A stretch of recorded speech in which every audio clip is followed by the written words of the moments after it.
What's going on, everybody? Welcome back to another video, and today another live stream. I'm very happy to be continuing on Random Rambling. If you guys have not been watching or did not see my latest Random Rambling, yeah, I brought it back. This is a series I was doing almost 2 years ago at this point, where I was just bringing on different guests, different YouTubers, different creators, sometimes just my personal friends, just for a good time and a discussion. A lot of times about movies and different fun things like that. And today I'm very happy to be joined by the one and only Mike of Did You See That? What's going on, my friend? Hey, brother, how's it going? Going well, man. Going well. So to be completely transparent with everybody, first, I have been struggling from allergies today. So if I look like I'm dying at certain points, or if you can't hear my audio because I've muted the mic and I'm blowing my nose, apologies. Secondly, I do want to mention that Mike was actually the last guest that I had on Random Rambling back when I kind of didn't plan to end it, but I did end it. It was a just kind of, I don't know, like I hate to put it this way, but I just kind of gave up. I've talked to Mike about it a lot when I look back at that Random Rambling phase. My computer I was using at the time was just falling to bits, and I just kind of gave up on doing live streams. I've struggled with a lot of discouragement over the last 2 years in terms of the channel, and that kind of pushed me away from it. But I'm very happy to have Mike on. He was supposed to be the first guest since he was the last guest, but it didn't work out that way. But here he is now. I just want to start this off by saying a big thanks to Mike, because me streaming right now is a result of his consistent pushing for me to get back to it, to help grow the channel and to just get back to doing these fun things. So, I mean, Micah, you've gone on to become huge in the live streaming world, having guests on all the time, and it's pretty amazing, man. Because you often, whenever I pop into one of your streams or something, you're always so kind and you have a lot of kind words to say, and you always credit me for giving you all these tips and tricks and stuff with YouTube. But for everything that I tried to like throw your way as like a tip or a trick, man, I gotta commend you for the way you've taken it and run with it to the next level. So I guess now, since we've done this before, don't need to ask you the generic top question I always ask people of why'd you start YouTube. But Right. instead, I guess the question is, what keeps you going now, man? What keeps you driven even through the discouraging times? And how has everything that you've learned about YouTube, especially when it comes to things like live streaming, how does that kind of influence what you do next? Yeah. So I just first want to start this off by just to say, man, thanks for having me on again. I can't remember the last time we did that last random rambling. Almost 2 years ago, which is crazy. Wow. Right, And how far we've come since then. Like, that's right. crazy. So yeah, thanks for having me on. And yeah, thanks to anyone watching the live or after the fact. Yeah, so in terms of like what keeps me going, I think it's more, I mean, for anyone who doesn't know, by the way, me and Anthony talk like nearly every single day on like WhatsApp. Right. Multiple times every day, or sometimes might go a couple of days and then we'll just talk again. So we're always constantly talking to each other.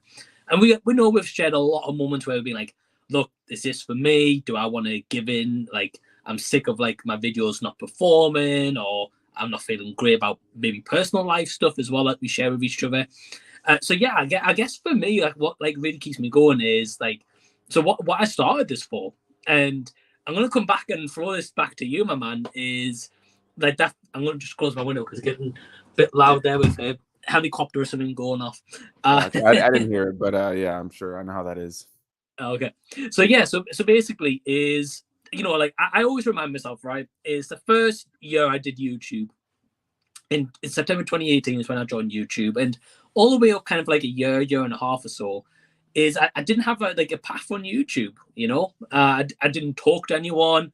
It was just myself. I put out videos as and when, really, and just hope for the best. And it was only since when I met you and you started giving me these tips and we really started like develop a friendship, like I kind of found a path on YouTube and the YouTubers support YouTubers Facebook page and the kind of community sense. So I always remind myself why I started the YouTube channel for. But also I just feel like in that time we've both respectively had some good wins on our channel, and it's just nice to feel like rewarded that you're getting kind of like people care about what you're saying. But I also think it's more just the fact of like I'm a really creative person. So whether I'm not doing YouTube, I'm writing a book right now. So for anyone who doesn't know, it's kind of an announcement I did on Patreon, which I'll be announcing on my channel. But yeah, I'm writing a book right now. So for me, like the YouTube is a perfect creative outlet where I can be like, right, so here's my thoughts on Black Panther. If you don't agree, you don't agree. If you do, cool, let's talk about it. Right. So yeah, I think that's what keeps me going. And through the discouragement times, I just remember, okay, look, I feel down about it, but like, but why? Yeah, maybe things might not be going my way right now, but I've got this option of a creative outlet. If I said tomorrow, right, I'm going to quit YouTube, I'm going to walk out that door, that's me done. It's like everything that I've worked for in the last 3.5 years is just gone. And for what? Just to be like, oh, I quit something that I enjoy doing. Right. I mean, hey man, I think that's part of what I've always really appreciated as you as a person, and also as just as a friend, honestly, is that positive outlook. I think when I look back on my life, I tend to skew negative. I think sometimes my mind tends to skew negative. I kind of have to be in control to make sure that I don't lean too heavily in that direction. And in the time that we've been friends, I mean, you've seen me go. I mean, let me be completely honest with you guys. There are voice messages that I've sent to Mike where I'm ranting about YouTube. I think anybody who does this creatively and wants to see it grow, is going to struggle with that, to some degree. Some people are really good about it. Whenever I've talked to you, or even Jacob Martin, who's here in the comments right now. What's going on, Hey, Jacob? Jacob. Two really positive people who don't really care as much about the views as much as you care about, like, or at least, and not initial views, and more so just care about the connection with the Right. crowd and all that kind of stuff. Which is something, when I started the channel, it was very much about a sense of community. And I'm really grateful that I met all these people, and I ended up starting that YouTubers supporting YouTubers page on Facebook. And now it's kind of weird because I went through this massive discouragement phase, and I met you, and I brought you into the group, and you were asking me all these pointers and tips, and like I said, you took it all and ran with it. And now I feel like you've kind of, in a lot of ways, for me, at least in my heart, I feel like you've kind of replaced me on the Nah. in the YouTubers group as like the main face. There was a period of time where I was on there posting all the time, and I had like a different collab out almost every day with different YouTubers, and like I was like doing it left and right. And as the group got bigger, there's a lot of people in there now that I look at and I have no idea who they are, or I know, oh, that's that person that Mike did a stream with and brought into the group. So to me, honestly, in my heart, I feel like you've kind of taken my place in that way, and I love to see it because you took what you took what you already were, what you had already established, took some pointers from me, started taking pointers from other places. I recommended doing a little research on some things, you did, and you took it to the next level. And so for me, it's been great to see you doing all these collaborations now with everybody, and you kind of being that main face of things, the live streams, all that kind of stuff in our YouTube support group. And yeah, man, I got to commend you for that, honestly. Because you've Yeah. connected with everybody. You've done the community thing, and I was doing it for a while, and I think I just got so disheartened that I took a step back, but it's been great Right. to see all my peers, Right. even though I still do collabs with everybody. It's been great to see my peers still collaborating with one another. You know what I mean? Like, and it started really during the pandemic. I would say was when we all really started collabing. We had all the time in the world. But yeah, man, it's been really interesting to see how you handle discouragement. Because for me, it's one of those things where I just find myself, typically I get pretty lost in the discouragement, and I talk about wanting to quit often. And I tend to just vent it to people that I know can hear it and won't get annoyed of me, like yourself. Um, Right. but I do really wish sometimes I could tap into some of that more positive energy. There are moments where I definitely like look at my channel. I'm proud of certain achievements. You know what I mean? You and I, for Right. instance, have had the chance to interview filmmakers on multiple occasions. We both have over 1,000 subscribers, and then some. And we definitely have videos that have popped off and stuff like that. And so I think sometimes it's just about getting out of your head. You know what I mean? But I really do appreciate everything you've done, honestly, on your own channel, but also for the community. You know what I mean? Like, you've, in a lot of ways, you've helped keep that community element alive that I could kind of live vicariously through. I mean, you probably didn't know that I was thinking that way, but like for Right. me, when I watch you doing these streams, when I comment on one of your streams when I'm dropping a deuce at work or something, it's great to see. Uh, it's just great to see you Yeah. still building that community, man. Man, no, I honestly appreciate it, dude. And yeah, like, man, I'm so thankful to you for like so much stuff. I said this on multiple streams. I said this to you in person. I've said this to you on voice notes, everything. And, you know, thanks to you introducing me to the community, I've made like some lifelong friends like Rashad, yourself, you know, Backtastic, Jacob, Dave, D Movie Man, Jason. I could list, the list goes on. Right. But like those are guys who are just like, right, okay, we talk about movies, but I could approach them anytime and be like, look, man, I'm not feeling great today. Can I talk? And be like, yeah, you know, like, what's up? But yeah, one other thing I wanted to say about the discouragement kind of thing that I think kind of helps me, which I'm not sure if you relate to or other people as well, is what you're saying about the views. So, I think initially, I think sometimes it is the case of, I don't know if you've frozen. Anthony? Yeah, if anyone's watching live right now, have I frozen or is Anthony frozen?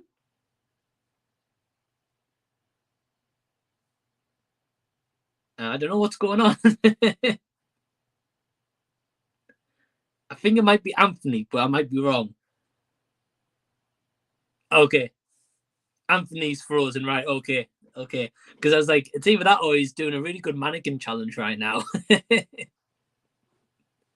So, yeah, Anthony, have you seen this, brother? Yeah, I think you're frozen, and yeah, I guess I'll just carry on what I was saying. So I'm sure Anthony will come back.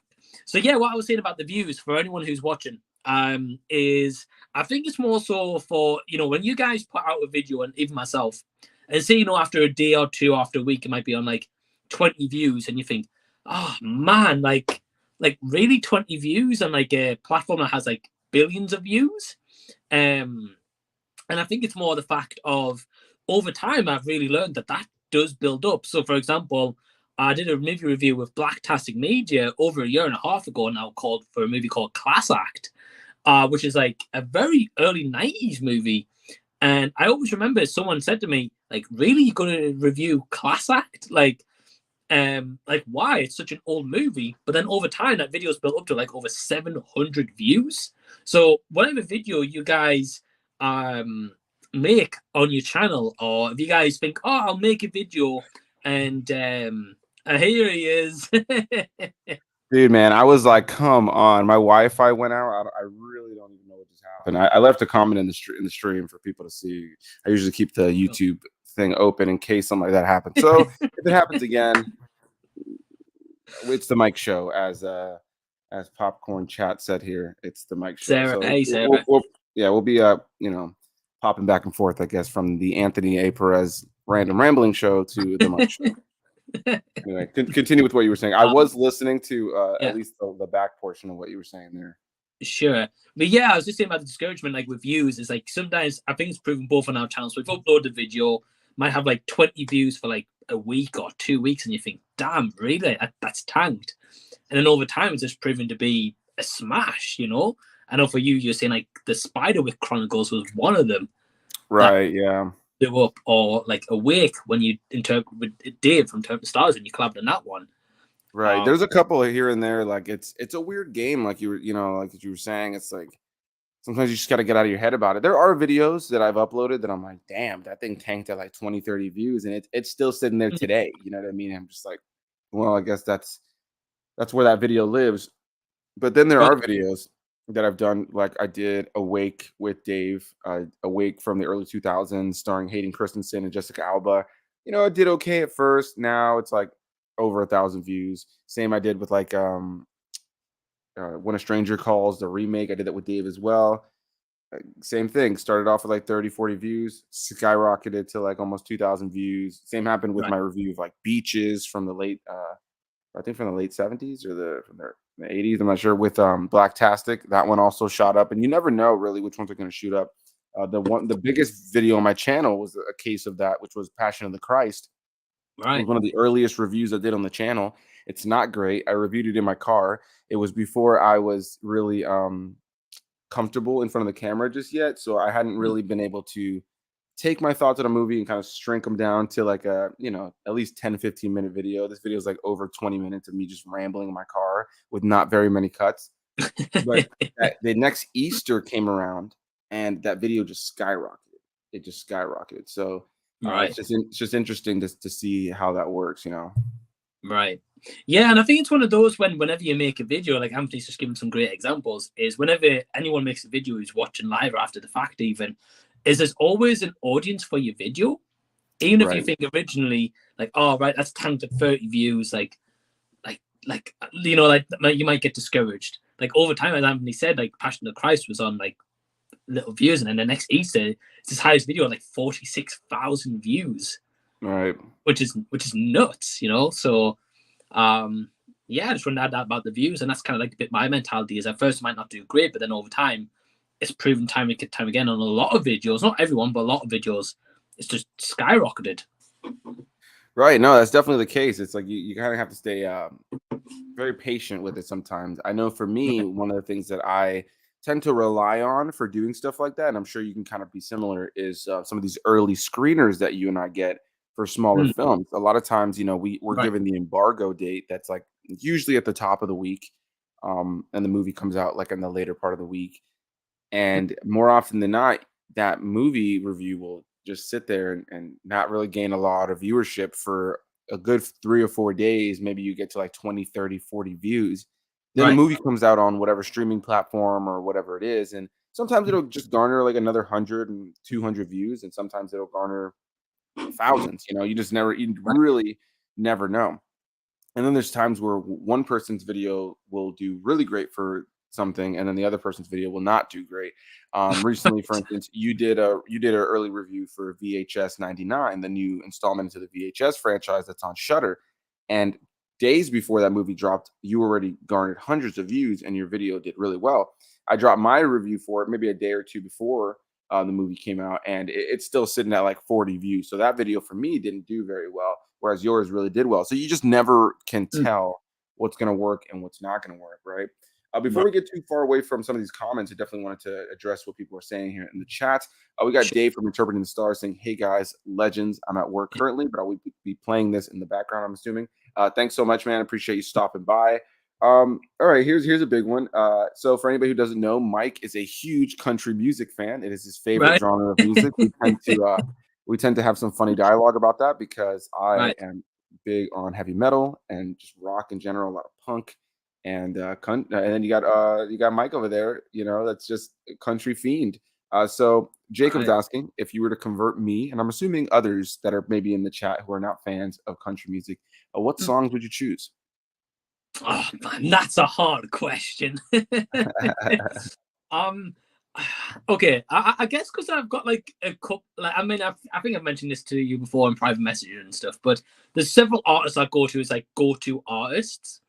Um, I don't know if I would so much say like certain songs. I get one of my favorites is Thomas Rhett, and it's a collaboration with him and Maren Morris, and that's called "Chasing You." It's called. That's just a really catchy number. All right. Then I'd say more artists. So I'd say like Jordan Davis, Sam Hunt, some of my favorites. Even Carrie Underwood. I like Carrie Underwood. Not the Nice. Cobra Kai appearance, but in general, I like Carrie Underwood. I was about to ask you that. I was like, so how did you feel about her completely random music video in the finale of freaking Cobra Kai? Did not fit at all. I think it's because she had a Netflix special, so she's probably on the set that day and thought, oh, cool, next door's to Cobra Kai. Let's go. Right, right. That was such a random thing to me. Like, and I will say I do like Carrie Underwood as well.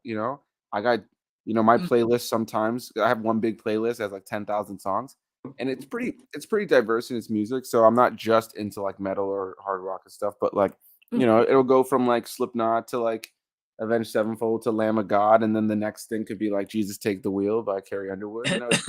My playlist can do that sometimes. So I like some stuff. You mentioned the other day in the other stream that I did with in the comments that you like Lady A, as they used to go Oh as yeah, Antebellum. I right. actually really enjoy that one song. It's Yeah, probably I their need most popular help. song. Yeah, I Need You, right? Yeah. Right.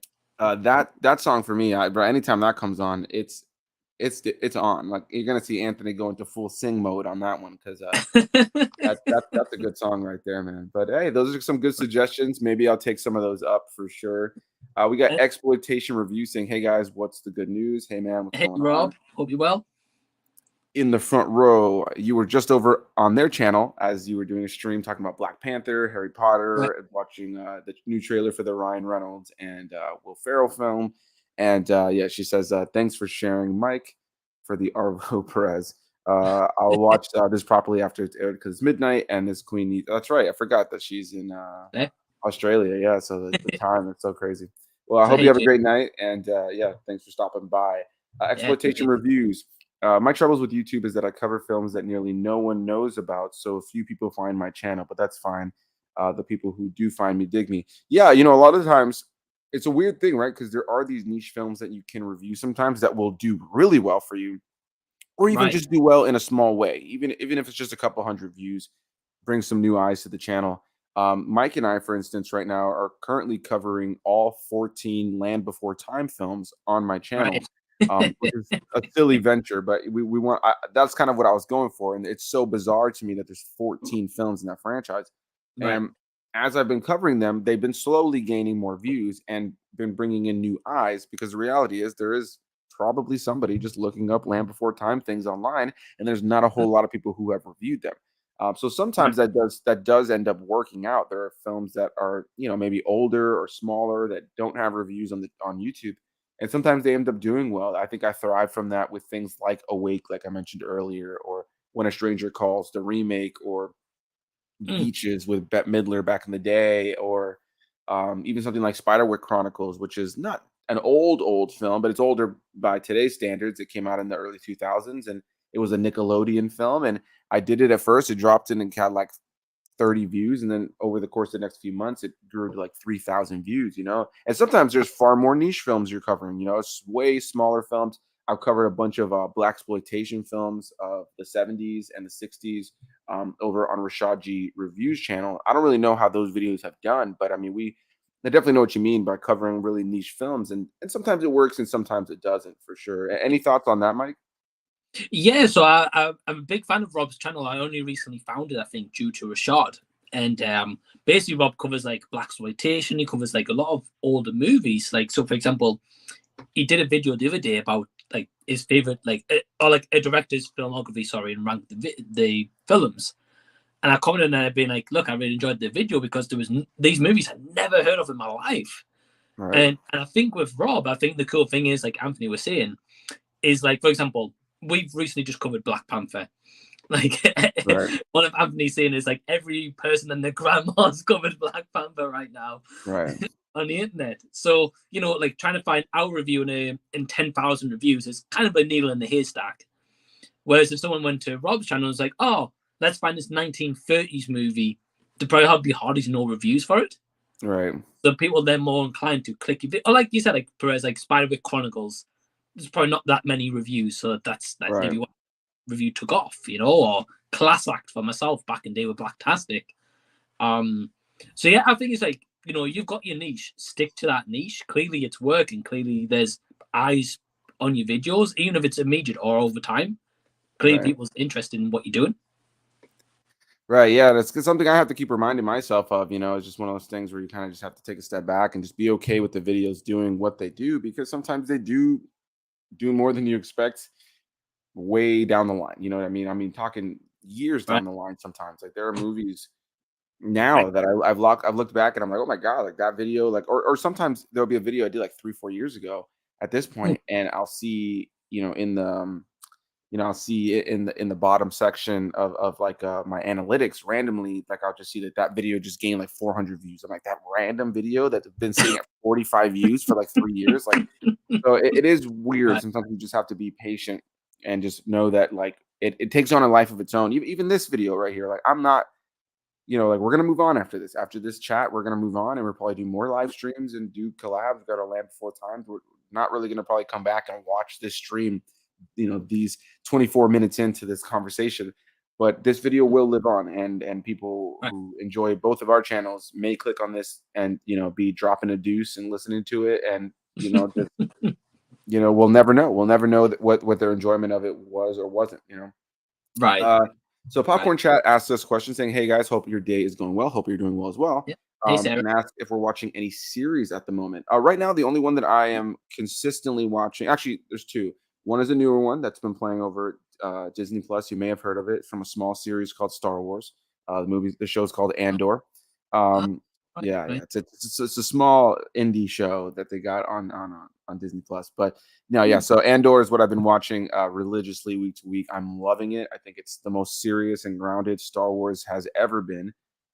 Genuinely, it is a political thriller in Star Wars that isn't worrying about the cameos and the Star Wars fanfare and the lightsabers. It's a boots on the ground political thriller that really gives some great filler in between the events of Revenge of the Sith, leading into the Imperial era and the original three films.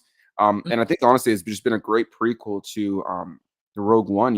When I looked at all the shows that they announced, Andor unfortunately was not one I was crazy excited about. I liked Cassian Andor in Rogue One. I liked Diego Luna. I've seen that film dozens of times at this point.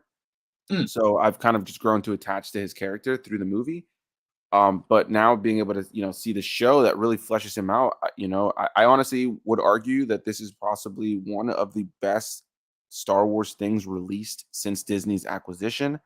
And I think part of that is that Tony Gilroy, who's writing the show, made it a point. He told the cast and he told everybody involved um, that he wanted the show to not like they wanted everybody to approach the show like they're not in Star Wars. They are in Star Wars. They're wearing the Star Wars attire. They're in Star Wars locations. They're talking about the Empire and all these different planets. There's droids.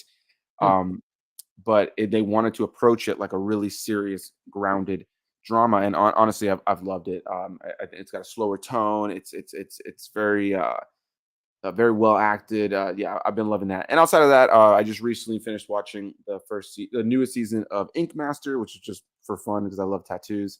Right. Um, I also just finished watching, within the last couple of weeks, watched that Tales of the Jedi. I've seen that twice now, the new animated shorts. And then I'm also with my fiance, her first time, my second time, rewatching Breaking Bad. Currently in the fifth season. So once I finish that, I'm actually going to watch the sequel movie El Camino that they just, Mm. not that they just that came out a couple of years ago that I never got around to. And then I'm going to be dropping a review roundup talking about the entirety of Breaking Bad as well as El Camino. But what about you, Mike? Any series that you're watching at the moment? Oh, I also should add Chucky. I'm sorry, Chucky. I know we're both watching Chucky right now, week to week. Yeah, yeah. Oh, well, first I want to say about Andor. So I haven't seen any of it yet. So I'm waiting to see it. But if Jacob Martin's watching, I know he hates Andor right now. So Yeah, I've seen Jacob's takes on it, and I mean, like at the end of the day, like some Star Wars, I've learned a long time ago, man. Like with Star Wars, especially being like the diehard fan that I am, like these movies right here, for instance, like there is a sect right. of people that are part of the fan base who just hate it. But now so many people like myself who grew up with those films, and now we have the Clone Wars and Rebels and all this stuff that has expanded on that era and really fleshed out those characters. Now it's so beloved, and now all the hate comes to like the sequel trilogy. Just like I do believe like 15, 20 years from now, when the kids who grew up with the sequel trilogy have a voice on the internet and stuff, and maybe there's been more supplementary material that kind of fleshes out that era, I think there's going to be a better outlook on it. And then whatever is new in Star Wars at the time, people will look at like with a, with a Yeah. shit eating grin. But when it comes to Right. Andor, man, I've just thought that it's just so well written. It's different though. It is different. It's slower. It's serious. It's not focused on, it's not focused on the bam, bam, bam, bam, the Jedi, like use Okay. the Yeah. Force, Luke, like none of that stuff. Like, and I love that stuff. I'm all for that. I'm wearing a Star Wars shirt right now. I'm wearing a Star Wars hat. That was not planned. That's just who I am. I got those posters up there just because that's who I am. I got other posters around the house. I got a cardboard thing of Obi-Wan Kenobi, a cardboard cutout of Obi-Wan Kenobi from the Phantom Menace that my aunt stole from the grocery stores in 1999 that has the Mountain Dew logo on it right there in the corner. I got our lightsaber right in front of me, and there's like Star Wars memorabilia across this entire house. So it's just who I am. I love that world. So I love that fanfare stuff. But man, with Andor, I've just loved how serious it is and Mm. how different it is. And some of the more recent episodes, man, the tension has been high, the stakes have been high, and I'd be really interested to hear what you have to say about Andor when it comes out, or when you're done with it, or when it's done and you decide to catch up. They Right. just finished episode 10. There's 12 that's going to be in the season. Yeah. So it's almost done. I do highly, highly recommend it to any Star Wars fan. I think it really expands upon some things that people really have wanted to see, Mm. and just isn't interested in being like there's. I would say this. the place where the show has most like little Easter eggs and cameos for fans is in its dialogue. Sometimes when it's talking about different planets, it just references things that if you're a fan of the books and the comics, that you could be like, oh, okay, cool. Like I like that they added that little detail. Mm. Or in the background of like there's a character in the show named Luthen who has like kind of a den of antiquities and stuff like that is always great in Star Wars because the set designers in the art department, they will always put little Easter eggs in for fans. So he has like a room filled with different like artifacts and things of Star Wars. So across the entire room in the background, you can see like helmets of a character from the books or comics, or like, you know, like a weapon that's like from a certain book or like a video game or something like that, like little details like that. But outside of that, it's not really focusing on being like, for instance, Book of Boba Fett, I think is the weakest of the Star Wars shows that they've done so far. But I enjoyed it. I enjoyed it for what it is. Some people didn't like it. I enjoyed it because I just love this world, man. And I enjoyed the story that was being told. I liked it for the most part. But at a certain point in that show, they like sideline Boba Fett and they decide to like bring in like freaking, you know, the Mandalorian, Din Djarin, and Grogu and Luke Skywalker, and it kind of derails things. And at a certain point, doesn't feel like it has a focus, even if that stuff is great. And as a Star Wars fan, I'm just eating it up like chips, you know. But it's Right. I love that Andor is it feels different. It feels like you could just watch Andor and like for instance, you have not wanted to watch Obi-Wan Kenobi because you feel like you haven't seen the prequels in a long time and you don't really remember them as well as you'd like to go into Obi-Wan. And I think Right. that's a fair thing. And I think what's great is that even if you just have the core structure of Star Wars in your mind and you've seen Rogue One and you remember it well enough, watching Andor would ruin nothing for you or take you out of it. You wouldn't really feel like you're missing anything because it fleshes out its own story in such Mhm. a well-paced way. It could be a little slow at times, but it's a show that's far more interested in being like a political grounded thriller that's about dialogue than it is about action. And then when the action comes in and there's those big Star Wars moments, you're having a great time. But it's Mm. so grounded and so about dialogue. And I think they've handled it really, really well. So it sounds like it could be up my alley, to be fair.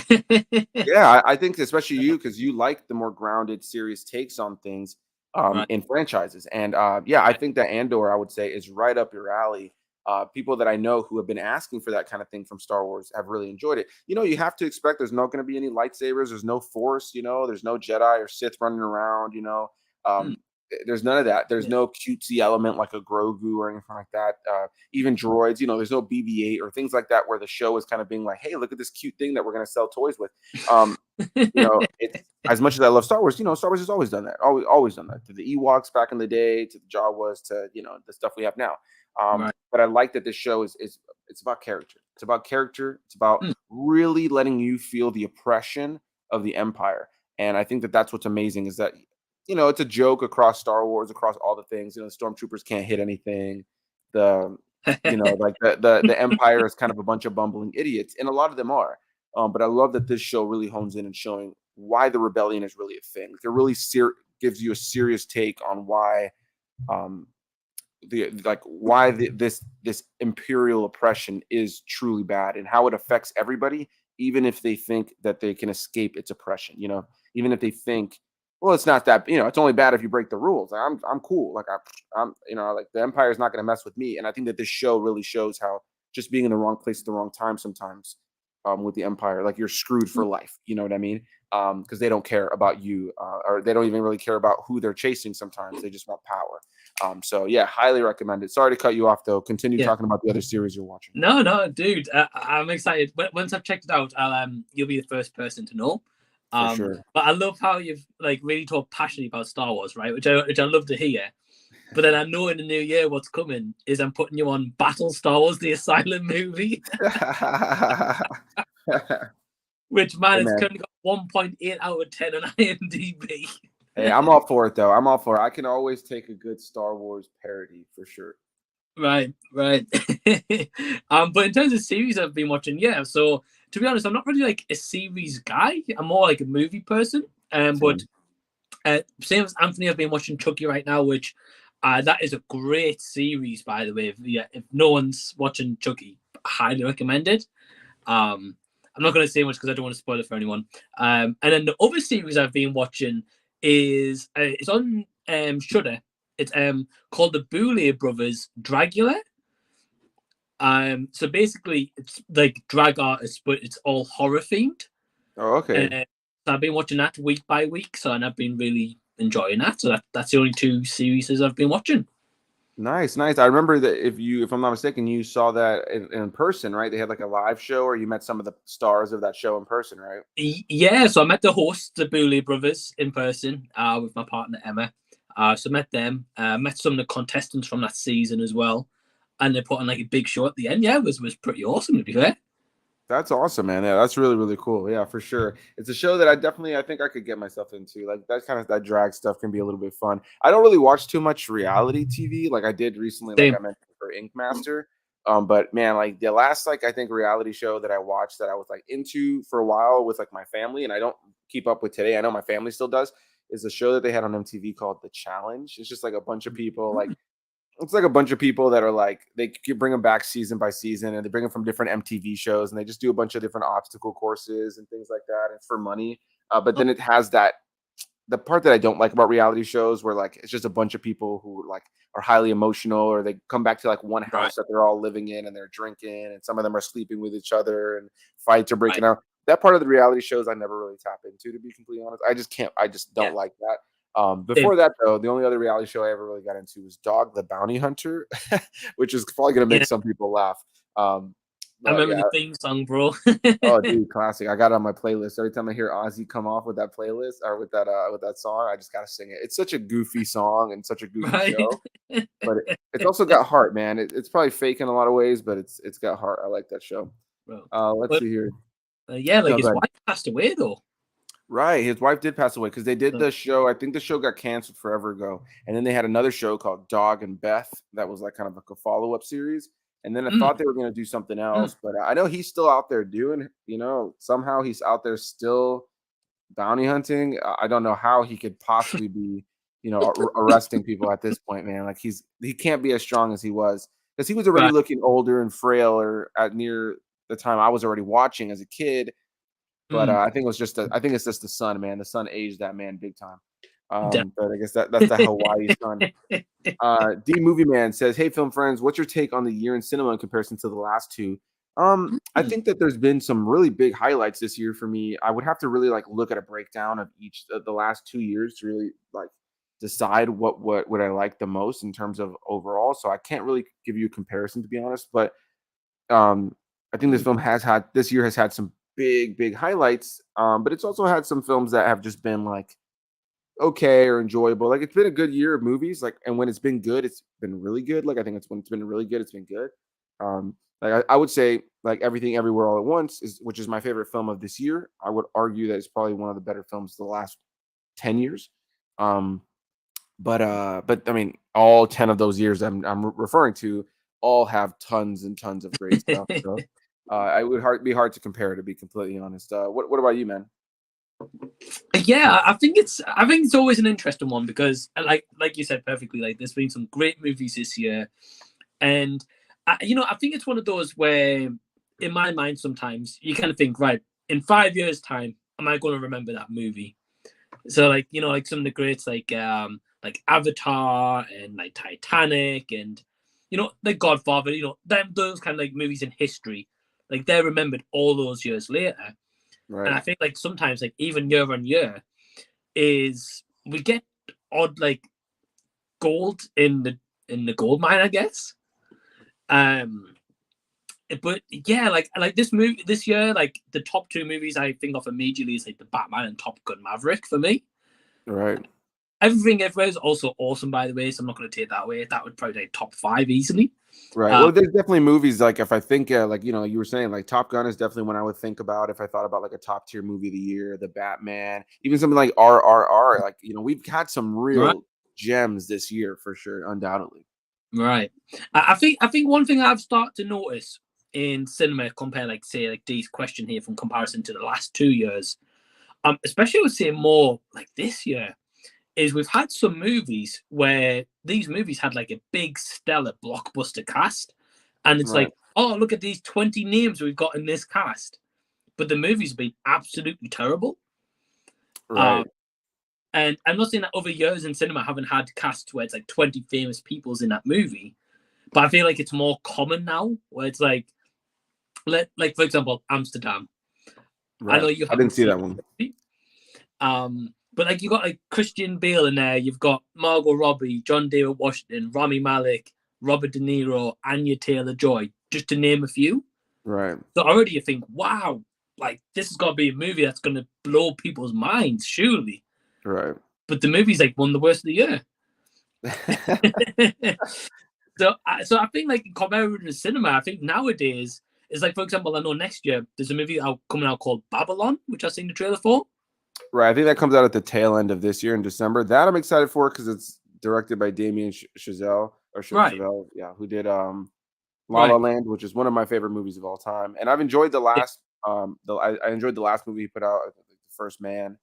I think he put out something after that, didn't he? I'm not sure, but mm, I like Whiplash as well. I think he's a really solid director, so I have a little bit more hope for Babylon, especially since mm, it is one of those films like you're mentioning that has like a big cast: Tobey Maguire, Brad Pitt, Margot Robbie.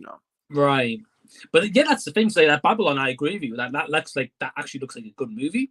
Right, But I think the thing is like nowadays, is like there's too many movies getting big names and wasting it. So when right, these movie like Babylon comes along, it's kind of like, I guess you just think like, oh man, this is going to be another movie where it's got 20 people and it's just going to suck, right, because it's right, not like standing out anymore. It's not like excited because it's like it's so common. There's so many people in movies nowadays, and I right, think especially this year we've had a lot of movies where it's had a lot of people in, or like MCU movies that are getting more and more famous names in the cast every movie, and like Thor: Love and Thunder, for example, a great example of just wasted potential, really. right. I think that we're living in this time now where we're so inundated with movies on a weekly basis across Right, theatrical releases, streaming releases, VOD releases. There's no way that you can keep up with the weekly releases of whatever it is. I remember a time when I was a kid in the early 2000s that my aunt, she prided herself that every Friday she'd go and she'd buy the new DVD of whatever movie came out, to mm. throw on her shelf. And so she had like this huge collection of DVDs at a certain point. And Mm. what's hilarious about that today is that, like, there's just no way. There's no way in hell that you could go to a Walmart on a Friday and buy what would have been maybe the 2 or 3, maybe 4 movies that came out in a week.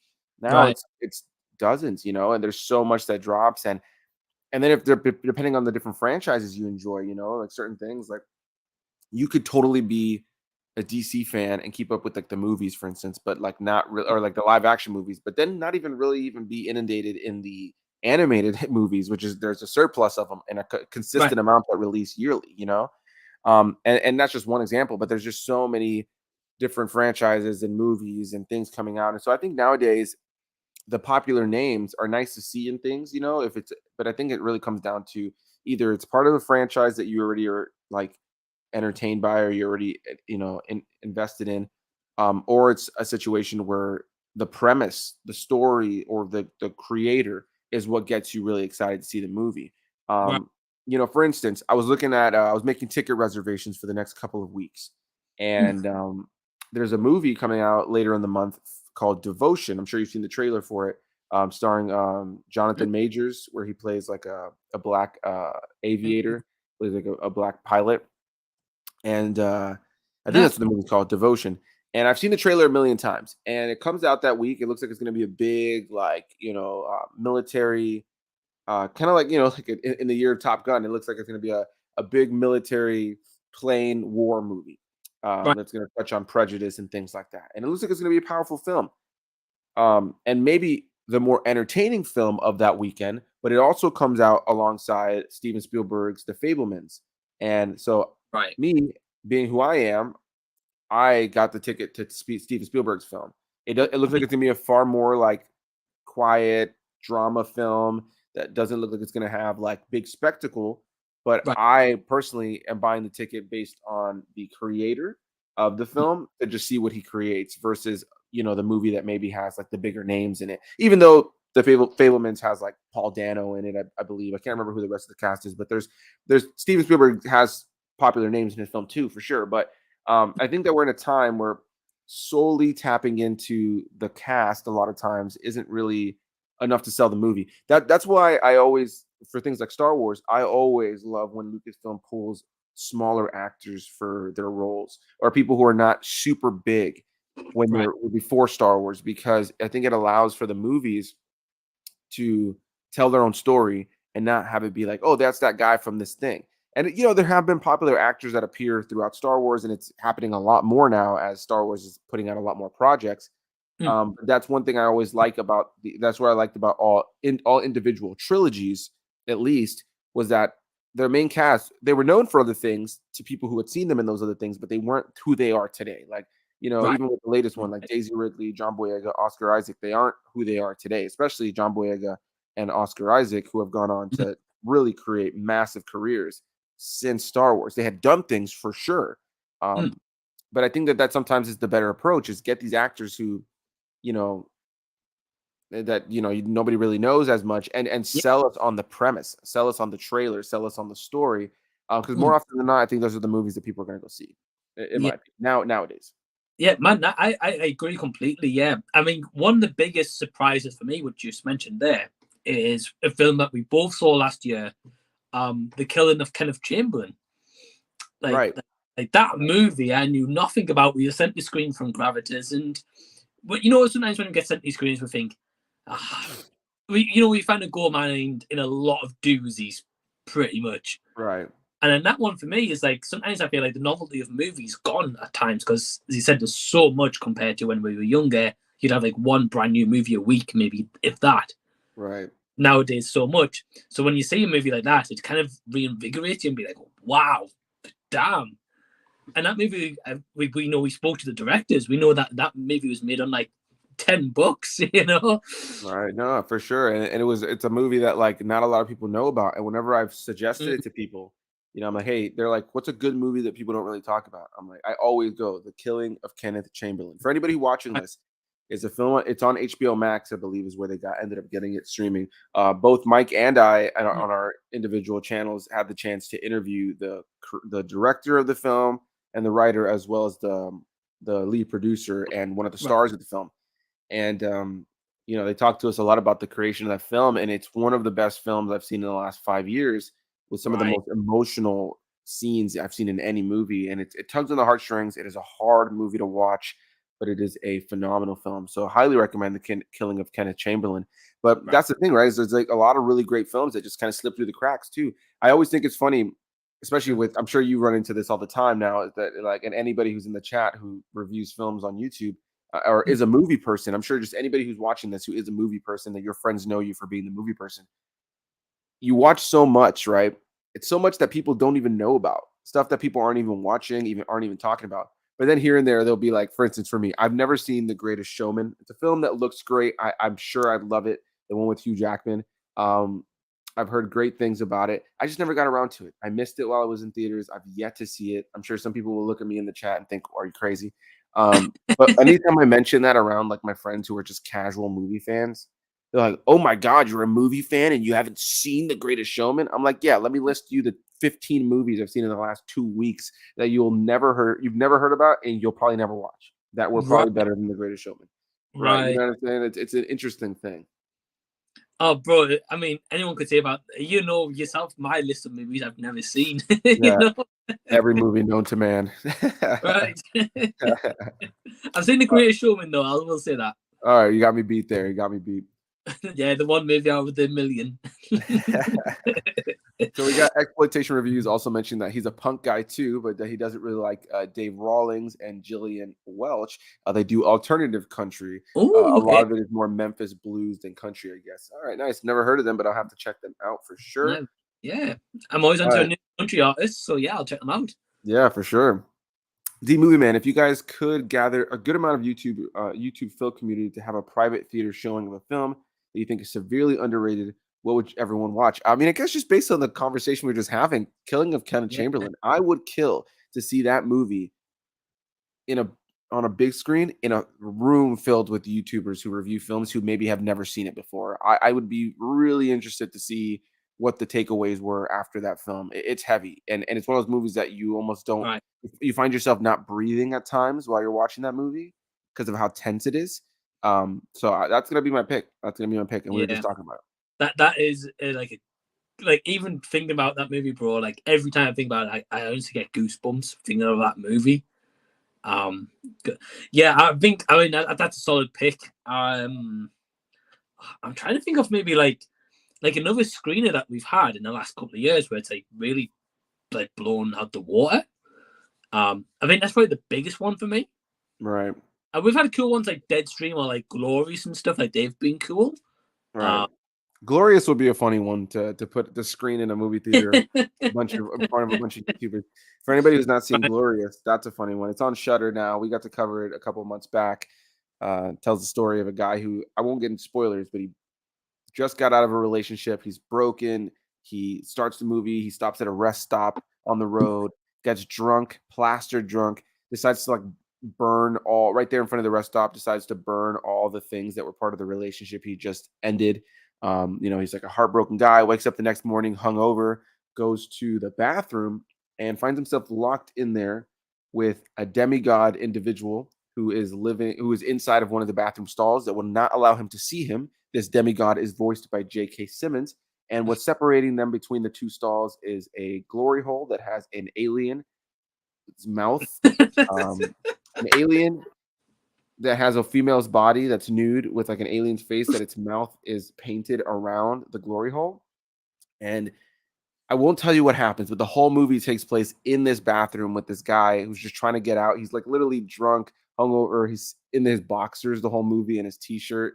And he's stuck in this bathroom with a demigod voiced by J.K. Simmons that we can't see the whole movie, who's inside one of the stalls. And it just gets absolutely crazy. If you want to see one of the craziest movies this year, that's definitely the one. Right.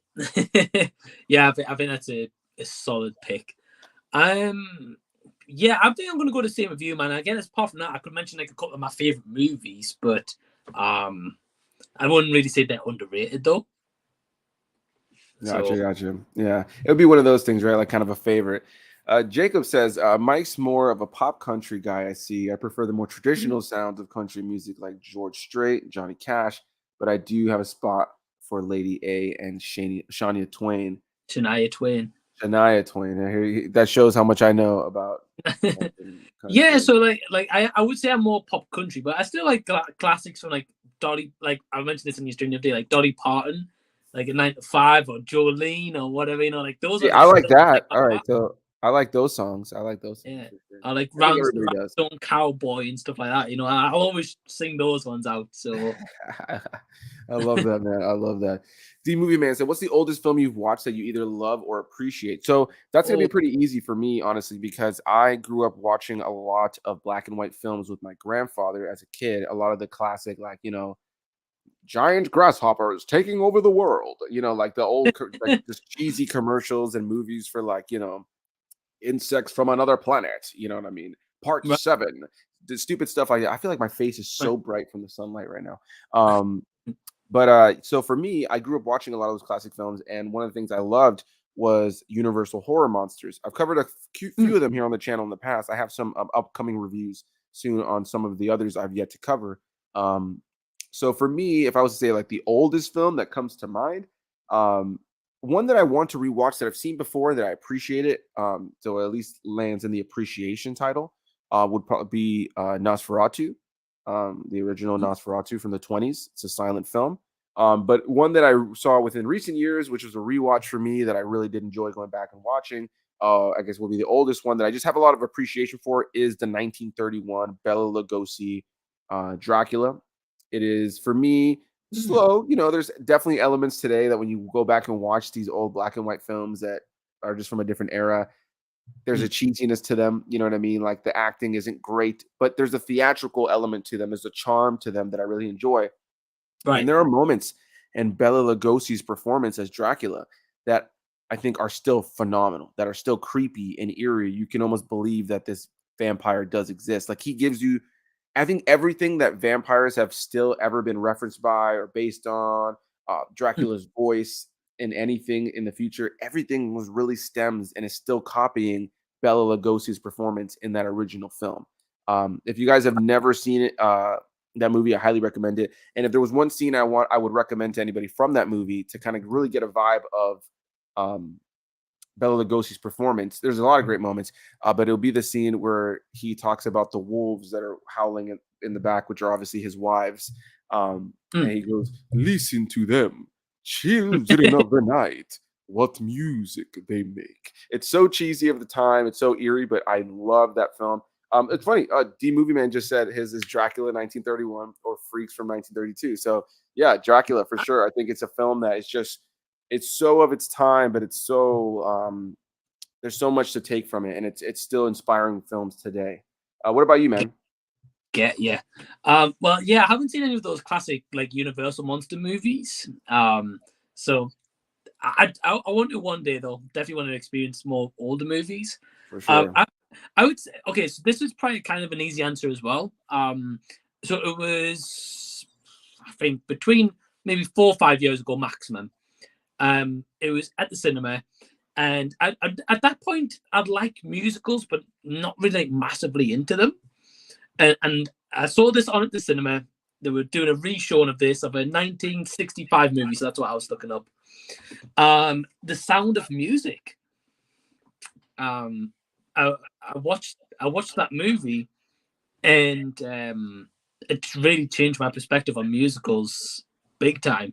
That's a classic, bro. Debbie Reynolds, and just like I could Right. sing so many songs in that movie, and I also have a fond memory of that movie specifically because there was a ride at Disney World that they somewhat recently got rid of at Hollywood Studios called the Great Movie Ride, and it was such a good ride. It was a slow ride, and it was dated in a lot of elements. I think they could have really updated it, but it was part of my love for movies as a kid was coming and doing the Great Movie Ride, and you would go through the movies, and it would be like practical sets with the animatronics of the various movies. Before that, though, there was like a little theater room that was the waiting room, and they'd play through all these different trailers, and then have the old sound effects and like the narrators of like different movies of different times, and so they would show Singing in the Rain, and I would just like get those bits that they would play on the screen like over and over in my head to the point where I could literally watch that whole montage they had and just kind of like say all the lines of dialogue, whether it was the Right. announcer or the actual actors. So as part of that is kind of also what helped me fall in love with older films as well. But yeah, Singing in the Rain is a great one. Right. Yeah. Let's So see some comments. No, go ahead. Sorry. yeah. No. Go for it. No, I was gonna just see we got some more comments. Man, people are dropping comments. Thank you, everybody. I Yeah, really go appreciate you for it. dropping Yeah. comments. Thanks everyone for watching. Yeah, for sure. I didn't think we were gonna get a lot of views this early, or at least this early for us. I know it's a little bit later for you guys, but we got Interpreting the Stars saying that he's only seen one episode of Andor. Jacob also saying that he gave up on Andor after episode 4, kept boring me to tears. Yeah, man, I don't honestly, dude, I don't know what show you're watching, to be completely honest. Now with I could tell you like the last, especially the things that are pop, because you stopped like right before things really started popping off. I think that they really had to establish things. It is a slower show. But it's really established everything so well that the last few episodes have just been just tense and heightened, and the events like we're in the climax of the show, and it's been worth every slow moment of dialogue, in my opinion. Interpreting the Stars, Boba Fett, I easily watched on time and enjoyed it. Andor was the only live action Star Wars that I haven't watched on time, and I doubt we'll get back to it. I mean, I think that's a damn shame. I think anybody who's a fan of Star Wars and a fan of cinema is missing out if they're not watching Andor. That is my absolute stance 100%. I think is one of the greatest things that has come out under Disney with Star Wars, hands down. Interesting. Interpreting the Stars, I saw all the first season of Chucky, only 2 episodes, second season. I haven't really been enjoying the season. I mean, you only saw the first 2 episodes. I've really enjoyed it, to be honest. It's getting weird. There was an episode a couple of episodes ago that they kind of did like, I won't spoil anything, but they kind of did like a weird like murder mystery kind of episode. That one I could have taken or leaving. But Bro, I'm glad you mentioned it because when I watched that episode, like obviously I've been watching it with Emma every week. At the end of that episode, I said to Emma, I was like, that was the worst episode I've ever seen. Yeah, it was there was parts of it I liked because it was the episode that I think really acknowledged Seed of Chucky the most.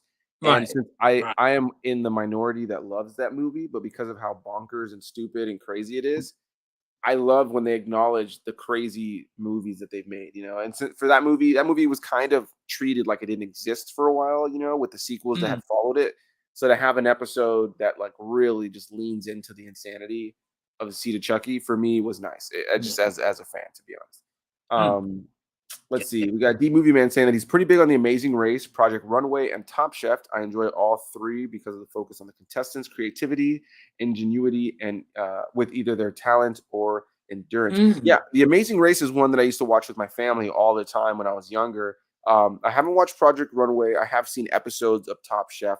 But yeah, Right. I would say also just in terms of the chefs, I do love Hell's Kitchen. I have watched Yeah.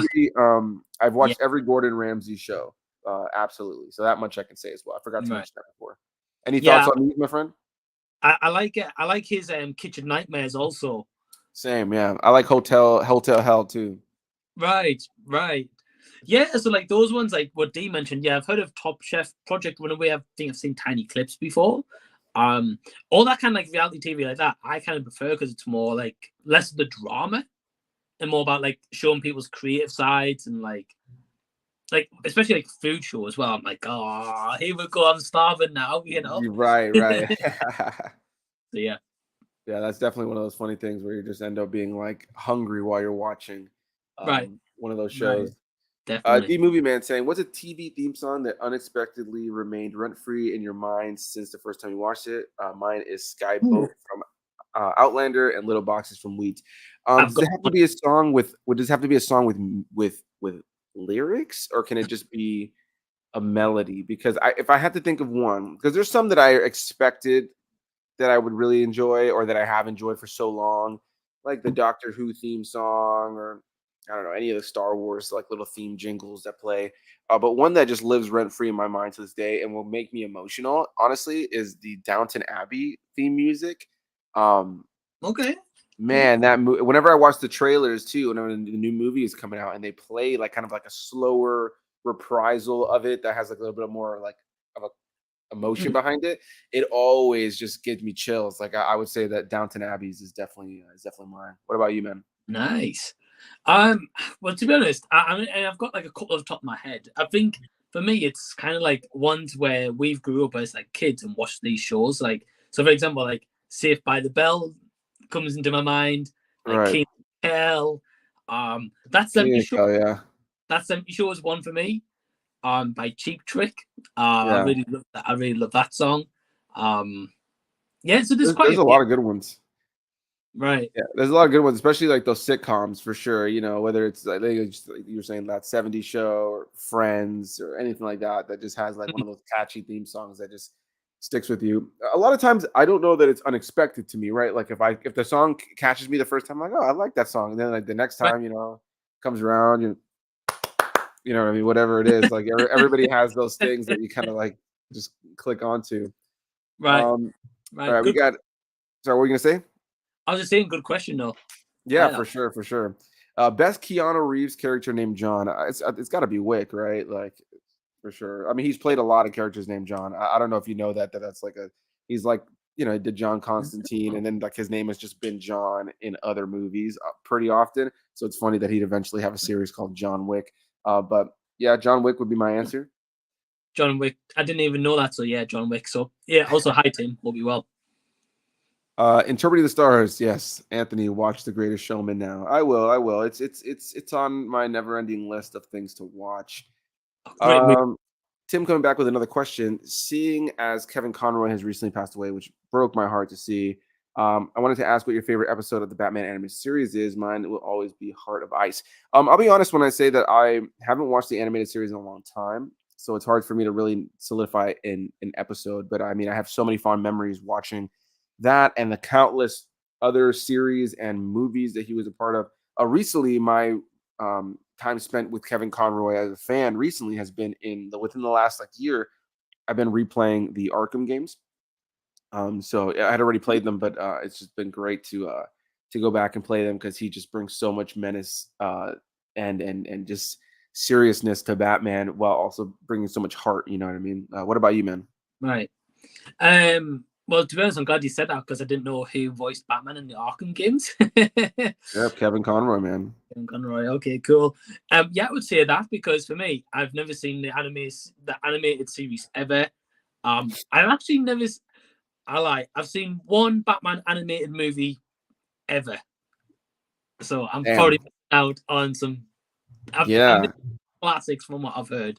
he is. Kevin Conroy for me is the definitive Batman. Like, you know, like that we've had the great definitive live action versions, but like if you look at like the version that like really captures Batman the most in terms of the Bruce Wayne and the actual character of Batman, Mm. Kevin Conroy's voice. I mean, and then you played the Arkham game, so you know Yeah. how good he is at Batman. He just captures that essence. Like that for me is like who you hope Batman sounds like and looks like in everything Mm. else, you know? I think he Right. just captured the essence of the character so well. So, yeah, I definitely recommend going back and watching a lot of the other films and stuff that has Mm. featured him. And there's been quite a few times where they bring back Mark Hamill and him because Mark Hamill obviously famously plays the Joker in the Right. animated series as well as in things like the Arkham games and stuff. So whenever those two come together to play those two characters, I think even if the movie's not great, it's always great to hear their voice. Jacob also adding in that the Greatest Showman has a phenomenal soundtrack, as I have definitely heard for sure. D Yeah. Movie Man, I remember thinking The Greatest Showman was going to be a cheese fest, but ended up loving it unexpectedly. Even took a variety of friends to see it 5 different times after. The soundtrack is fire. Yeah, I've heard amazing things. So obviously, maybe after this stream, It, that needs to become a priority. Um, oh, it's let's awesome. see. Yeah, I've heard great things, and I mean the cast is great. It's just one of those unfortunate ones that I've just kind of missed out on, right? Like it's Mm. unfortunate for sure. Right. Nosferatu is great. I saw that once in an old theater with a live orchestra doing the music. Pretty fun. Wow. That's pretty great. Yeah, that's really really awesome. Oh man. Cinematic. What I'll also add to that is, have you ever seen a movie where a live orchestra is playing? Yes, I did do that once actually for The Nightmare Before Christmas, which was pretty amazing. They played the whole movie right there. So, like, you know, you're watching the movie on the screen, but the Yeah. orchestra is Yeah. right in front and they're playing the whole thing. It was interesting too because I thought to myself, well, what if they ever just like, you know, it's just pre-recorded, you know what I mean? It's all a lie. But funny enough, as soon as it started, you know, there's the opening song, This Is Halloween. There's that dun dun Mhm. dun dun dun dun dun. Right at the beginning, as the thing was starting, they were off time. I remember looking over at my fiance Haley and thinking, "Oh my God, they're off time," and we just started this live performance. But they picked it back up. Like the timing was off because then it started with the boys and girls of every age, but the music was off time from the vocals. And I looked at Haley, I'm like, "Shit, this shit just started," and they already messed it up. But they tightened it up. They got back on time, and then there was no more issues the rest of the movie. So I thought that was really cool for sure. Yeah, definitely recommend anyone who can watch a movie in like a live orchestra to do it. Right. I've only done it once. That was a couple of years ago, and that was for Back to the Future. And man, that was an experience of a lifetime. That was so good. I can only imagine, especially with some of those themes. Like Yeah. I've seen Star Wars back in the day. They used to do Star Wars live, right? And it was Right. like they had it was cool. They had Anthony Daniels who plays C-3PO come out. He hosted the event, and then on the screens they had like multiple screens, and they had different movie clips playing, and they would Mm. go through the various popular themes, the Imperial March, the classic Star Wars theme, all this stuff. So it was absolutely incredible. So I have seen on multiple occasions some sort of Mm. orchestral performance of the Star Wars music, but Right. never live with the movie itself as it's playing in entirety, which I know that they have done. I would say that my favorite, just because we're talking about orchestrated things, my favorite orchestra moment I've ever had in my entire life Mm. was in, I want to say it was 2016, 2017. I think it was 2017. Star Wars Celebration here in Orlando, Florida. Um, we waited 16 hours overnight in line, slept on the floor on concrete floor um, for the 40th anniversary Star Wars panel. We got in there and like the people were pushing and shoving. It was like a whole thing. It got crazy. We slept overnight, 16 hours. We were exhausted for that first day of the convention, undoubtedly. We hardly got any sleep on the floor. We got into the panel. They start playing this emotional videos about Carrie Fisher because she had just passed. Um, and all this stuff. And then we're leading into what's it called? Then we're leading into you know the kind of the end of the opening panel. I mean, and everybody had come out. Hayden Christensen had come out. This is long before Obi-Wan was a thing. Obi-Wan Kenobi, as far as the show. Ian McDiarmid came out. Harrison Ford came out. Mark Hamill came out. George Lucas came out. Kathleen Kennedy came out. J.J. Abrams. It was an incredible panel. And at the very end, as they're saying goodbye to us, they trick us.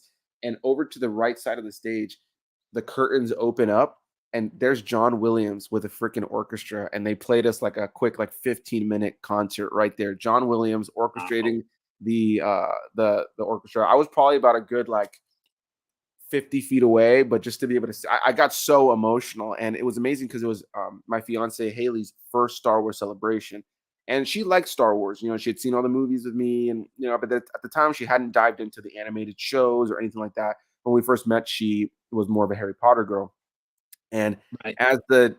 as the time progressed and as we went to celebration, you know, she was like, "Okay, this will be fun. We'll go." Like, you know, cool. Like, she fell in love with Star Wars there, and I think a part of it was, and I've told you, I've told other people, Star Wars Celebration is just like a next level. Like, it really detaches you from the online discourse you see from Star Wars fans, and really Mm. just puts you in a room with people who are just here to celebrate the Wizards in Space with Laser Swords franchise.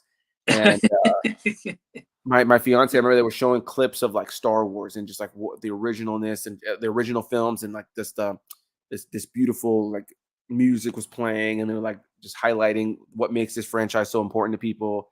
And I remember looking over to my fiance, and she was crying, and I remember just thinking, thank you, Star Wars Celebration. And then freaking John Williams popped out, and it was an incredible moment for sure. So that's a highlight for sure. Oh man, I can imagine that just being goosebumps central. Dude, people were crying everywhere. Genuinely, it's not every day that you have John Williams come up on stage and play you music, and especially when he's playing things like, you know, he played like the stuff we all everybody was applauding for, is excited. You know, you hear the Imperial March start and all that kind of stuff, and it's epic.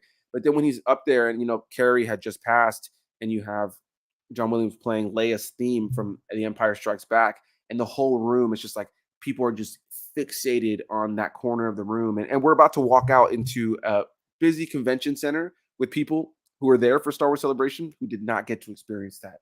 You know what I mean? And you're in a room with just a few hundred people that just got all these great actors and people to come out, and you're already excited for the day and for the convention. And then here comes John Williams, and you have a moment of silence kind of when he's playing Leia's theme, and it's just got that nice kind of smooth grace across the room, and everybody's silent, and you can just kind of take a moment to look around, and there's people holding their chest as they're just watching, and there's people with a smile, people standing on chairs, people who are tearing up. And I don't care what anybody says, man. Moments like that for me are what really make Star Wars what it is to Right. me. And Right. yeah, man, like that in terms of like an orchestrated moment that I've ever experienced that's powerful, that was it right there for sure. Right. That can easily be number. Not surprised. It's number one. Yeah, When it, it's definitely number one for sure. One of my favorite moments I've ever lived. right. Um, Tim came back with another question, or not question, but saying that the oldest film that he's seen that are his favorites are The Kid with Charlie Chaplin, and the original King Kong. Love those movies a lot. Yeah, I've seen the original King Kong as well. It's been a long time. I think I saw The Kid with Charlie Chaplin, but I don't remember it well enough to really refer to. Have you? I'm assuming you haven't seen either one of those. No, the King Kong I've seen is the 2005 one. Gotcha, gotcha. Which I've seen that one as well too. I have very fond memories of seeing that movie. Very long movie, but Mm. I've always really enjoyed it. It's always still funny to me when I think about the fact that Jack Black's in that movie. Right. Like if you told me today Jack Black's gonna star in a new King Kong movie, I'd be like, all right. Right. Right. Tim also saying that he's not a big fan of Nosferatu. Likes it as a piece of film history and as a time capsule, but like the Werner Herzog, he likes the Werner Re- Herzog remake a lot more than the original. Yeah, you know, I think that the remake definitely had a lot more advantages than the original. I think the original, yeah, kind of like you were saying, it's like kind of like a relic of its time, and a good Mm. part of like horror history. Like there are great clips that you can use from that are still just eerie and unsettling. But if you watch the whole movie today, since it is a silent picture, there are parts where it's just kind of you think to yourself, all right, like I've seen the good parts. Like let's wrap this Right. up. Okay. Yeah. Hey Plays Pete. Tendo guy. Hey, what's going on? Look at that, man. You're bringing all these people in here that I'm not familiar with. It goes back to what we were talking about at the beginning of the stream about you being like Yeah. the new Well, you're the I new everyone. lighthouse. Cinematic Tennessee. I work early on Saturdays at work right now. So if you guys go live at this moment, I'll most likely be there. Hey, thanks, man. Cool. Appreciate it. Hey, cinematic. Hope you well. Hey, Ryan. What's up, Brian? How's it going? Morning, guys. Just getting up. Nice to sleep in. Feels like an award. Getting up at 4:30 every day.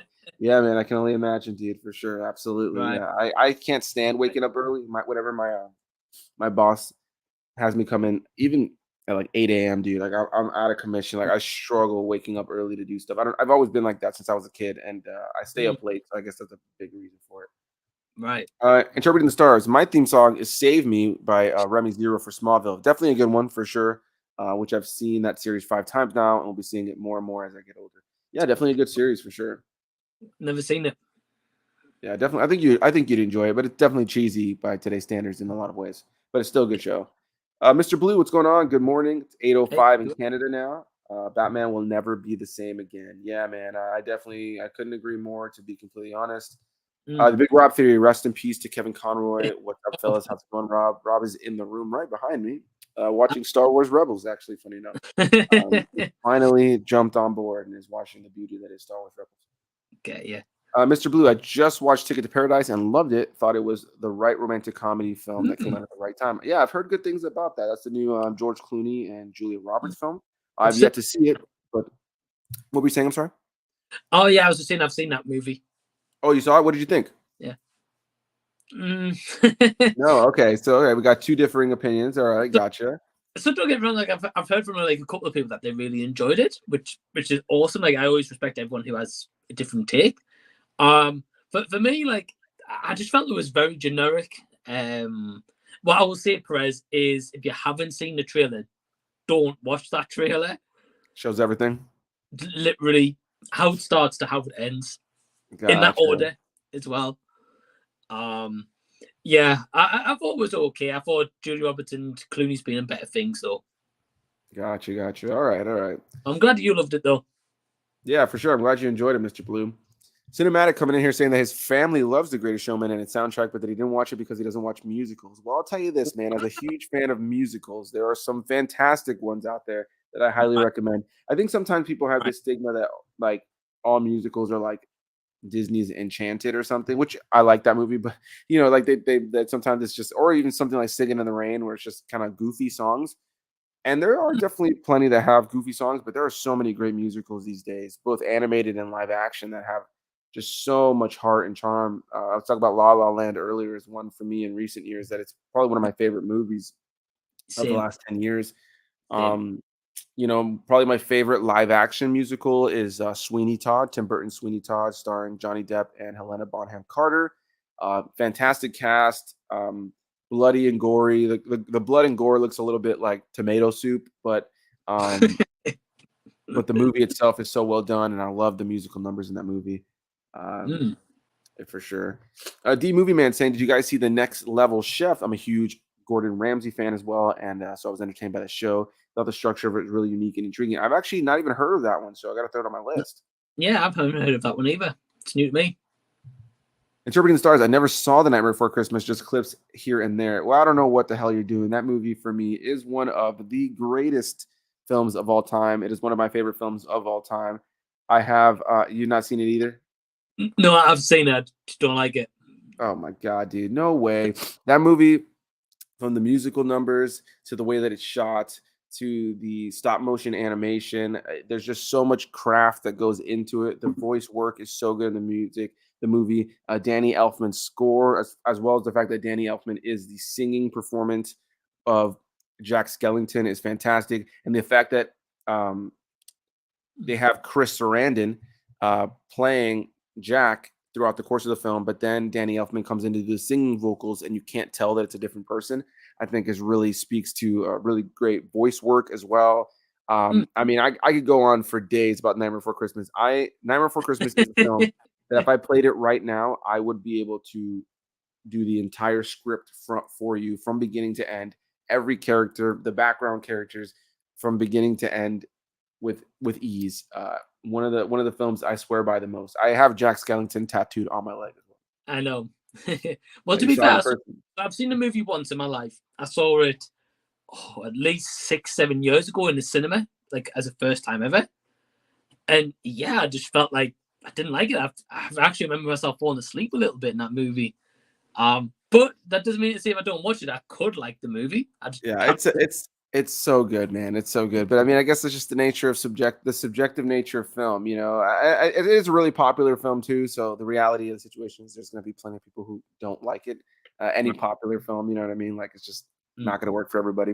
But I do highly recommend it. What was that you said?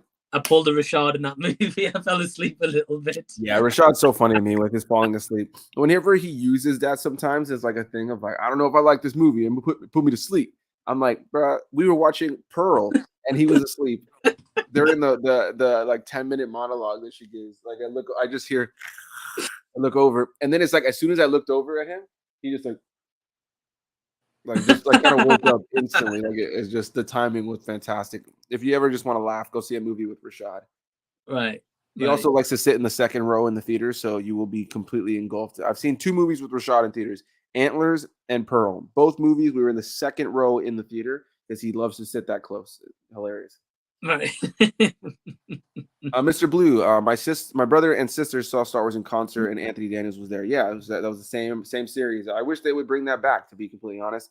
The Movie Man, totally agree with you on Downton Abbey, Anthony. I could hardly go an episode without letting the theme play. With that said, what's a specific movie theme that makes you emotional? I mean, a specific one, probably Leia's theme that I was just referring to from Star Wars. That, or I've always loved Across the Stars from the prequel films. It's the love music between Anakin and Padme. I've always loved that theme as well. But I mean, it's tough to say. There are so many great movie themes, but Star Wars stuff is always going to be mine. I have one. Yeah, I mean, besides Back to the Future, obviously, because that's just an obvious answer. It's a song. I believe it's called, or English translation is Zen Zen Zen. Okay. And it's from a movie, Your Name. Have you seen that one, Perez? Yeah, I have actually. I have. It's a great movie. The anime, right? Yeah. That they're somehow gonna do a live action movie too now, which we do not need or at all. But okay. Where's that petition to sign that did not get made? Right. I'm so over the live action anime thing, man, because the reality is they just never hit the mark, man. They just never hit the mark. There is not one that I would say is like a wow, that was a great film on its own that took a cool premise from an anime and did something cool with it. Like there have been ones that are okay, but anything like even if they were made in Japan, like the Attack on Titan live action movies, the Bleach one, the Full Metal Alchemist, like just not good. Then the American ones are never good. Because I just think they just don't capture the essence of it. And another thing too is like the mannerisms of animes are so specific. You know what I mean? Like the way that the characters speak, the dramatics behind it. There's a cheesiness when it's trying to translate it to live action, whereas in anime it works. Or even like we're getting one for One Piece soon, which is my favorite anime, and I'm horrified that we're getting this because in that show the characters are so animated at times, and the way that they get angry or get excited. I mean, you watch anime, so you know what it's like when a character gets upset and their face enlarges, and you know the anime strikes this balance of being able to have serious tone and story while also having these ridiculous, unrealistic mannerisms. And bringing it to live action just never works. Just never works. Right, I agree. Tim also saying, yeah, if you guys want to see a great vampire film, I highly recommend Thirst from Park Chan-wook. Never heard of it, but I'll throw it on my list for sure. Yeah. Thanks, Tim. Never heard of it. I'm not a big vampire guy, but I love this film so much. It got me hooked into the vampire genre, aside from Twilight, of course. That's funny. Let's see. Ryan saying, what are your thoughts on the Wanda spin-off Agatha Coven of Chaos with Catherine Hahn and Aubrey Plaza are casted so far? You know, I'm a fan of Marvel. If you guys have been watching the channel, I'm open to see what they do. Do I think we need an Agatha show? No. Did I like Catherine Hahn in WandaVision? Absolutely. So am I open to seeing what they do? Yeah. But I guess that's kind of where my thoughts reside. Right. Yeah, you're definitely like more open for these things than I am a lot of the time. Right. Yeah, I agree with you though about Catherine Hahn. I thought she was great in WandaVision. I'm just because is this set before WandaVision? I've heard. Maybe that could make sense, and maybe it ties into the end because we know based on WandaVision, spoilers for anybody who hasn't seen that yet, that Wanda puts her back mentally into the place of being like that, you know, howdy neighbor kind of character that she was pretending to be the whole show. So she's kind of stuck in playing a role, but I'm assuming that that's not where they're going to leave her, that she'll become more involved in things as time goes on. Right. So who knows? Honestly, I really don't know, but I'm curious to see what they do for sure. Yeah, I'm intrigued. I'll check it out. Cinematic. I enjoyed Ticket to Paradise way more than I should. I'll watch it again perhaps tomorrow, this time with my wife. Hey, man, glad you enjoyed it. I think if you watch it with like a loved one, I think you'll probably enjoy it more. Gotcha. Oh, this is an interesting list. One Last Wish Oh, from Casper, Tarna's theme from Heavy Metal, and Ennio I don't know, Morricone's theme in Milena. Uh, get me every time, instant tears. So yeah, I don't remember the one from Casper, but now I kind of want to go back and watch Casper. Milena, I'm not familiar with as well, but Heavy Metal, I love that you included that classic movie right there. yeah, never seen them, so can't comment. Shocker. Right. Mr. Blue, speaking of Star Wars Rebels, I met one of the actors, Jason Isaacs, at the Canadian Comic Con. He was very fun to talk to. Have you guys met any other TV stars? Yeah, I mean, I've met dozens of Star Wars actors, dozens and dozens. I have posters just loaded with signatures of them, especially people from the cast of the Clone Wars: James Arnold Taylor, Matt Lanter, Ashley Eckstein, D. Bradley Baker. I mean, the list goes on and on. To be honest. Get you. I don't think I've met like a movie TV star. I've met movie stars, Right. but I don't know about TV ones. I know this weekend coming though. I'm going to a Comic Con with Emma, and I'm going to meet Gaten Matarazzo, who plays Dustin in Stranger Things. Oh yeah, nice, dude. That's sweet. Okay, cool. I love that kid. Right. So I'm going to meet him, and then this weekend I'm also going to be meeting some of the Cobra Kai cast. So yeah. Nice, dude. That's sweet, dude. I definitely look forward to your pictures. I know you recently met the actor who plays Art in Right. Terrifier, who was also in makeup, which I think is pretty cool. Oh, dude, such a nice, like he's like one of the nicest guys I've met. So when I watched Terrifier 2, I was like, I can't take this guy seriously. Yeah, I can only imagine. Did he act like the character when you were coming up, or he was just talking as Yeah, normal? yeah, he still acted like the cat. So with because what happened was I've met him first in the costume. So Right. in the booth, he didn't talk obviously at all, and he did like the same mannerisms as obviously Art the Clown. But then the next day when he wasn't in costume and I was at the table getting an autograph from him, it's just so lovely, you know. Nice, nice. I mean, But that's like usually hearing the him case, speak right? was weird. Yeah, that's usually the case, right? It's like these people who play like these crazy characters are like the sweetest people. Right, right. Mr. Blue saying that he loves Sweeney Todd. Definitely agree. Um, worst reviews, Hey, who had just had on the channel. Ryan, what's going on? Music Man, I recommend all day, every day. Fire musical, easily my favorite musical and one of my favorite movies ever. Also biased because I love 60s movies a lot. Maybe my favorite decade of movies. Music Man, yeah, I saw that before when I was younger, but I don't really remember it all too well. So maybe it'll be one that I revisit for the channel. What about you, Mike? Have you seen Music Man from the 60s? I've never heard of it. Gotcha. No. Shocker. Right.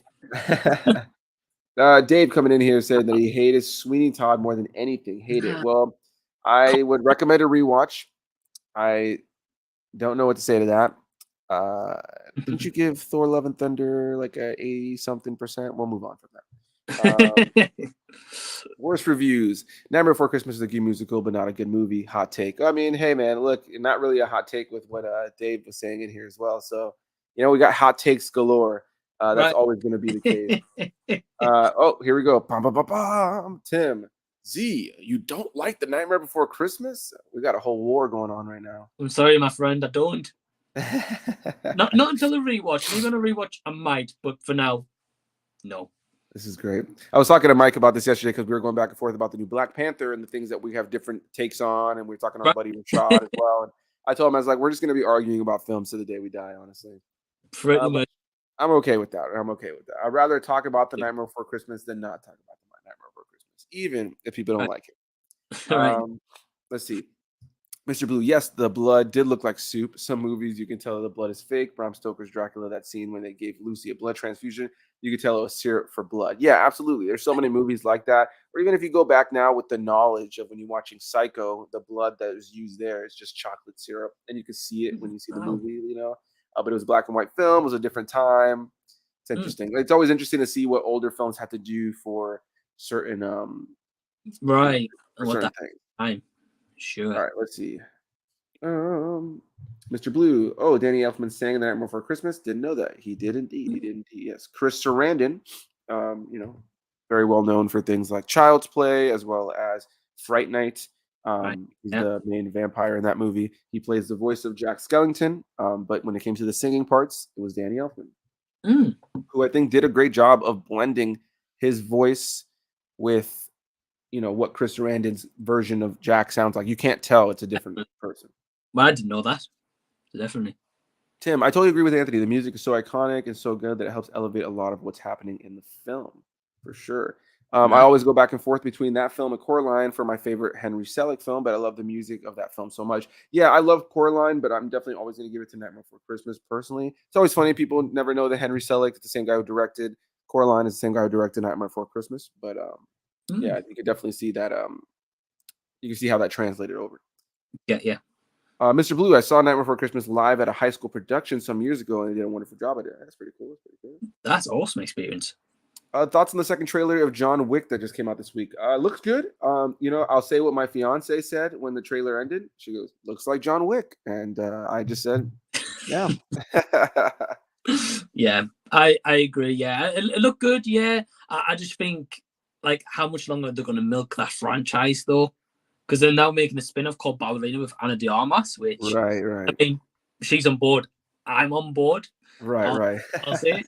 But no, she's a very talented actress. But yeah, it's just like I just feel like that should have been like a one and kind of done movie. Really, Right. the Yeah, sequels. no, I agree. Yeah, I definitely agree. I feel like at this point now with the third one, I liked it, but I feel like we're just getting so far into it. Like, what can they do even after the fourth one in terms of action? You know what I mean? Like, Right. the trailer shows like them up close and personal. Like, they're Jedi now. They're deflecting freaking their shots with like swords and shit. I'm like, okay, what's going on here? Yeah. It looks cool. It looks cool, but I love the simplicity of the first one. I think the first John Wick is still my favorite one. Yeah, Personally. I agree. I agree. Mr. Blue saying, I never saw a good live action anime. Never once. Tim adding on live action anime adaptations are the worst thing to happen to cinema. Yeah, I agree, man. They're really, really, really, really bad. Like more often than not, like they just don't capture it. Here comes Dave with more blasphemy. The Last Airbender was decent. That movie is atrocious and took a diarrhea dump on the classic show that it is. Anime should be watched in Japanese. Change my mind. Don't worry, I won't have to change your mind because I watch all my anime in its original language, at least personally.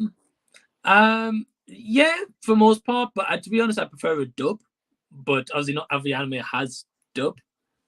Dub just for me takes away from the emotion of the show more often than not because it's not always. I think there's some shows like I think Death Note's a good one. I Oh, think um what's it called? I think Dragon Ball is one you can watch in English. Pokemon, maybe even Yu-Gi-Oh or Sailor Moon. But then, like my favorite one, One Piece. Right? It's so dramatic. The voice actors who play the Japanese characters or the Japanese versions, they're so well done and they're so well realized. Especially when you've watched over 1,000 episodes, even just a couple hundred. When you watch the American version or like the with American actors, it just doesn't work. Like our main character, one of his goal is to become the king of the pirates. It's a show about pirates, and he wants to be the king of the pirates. And in Japanese, it just sounds so cool when he says it. And then the voice actress that plays him in the American version, she's just the same. She's the same voice actress who does Gohan in Dragon Ball.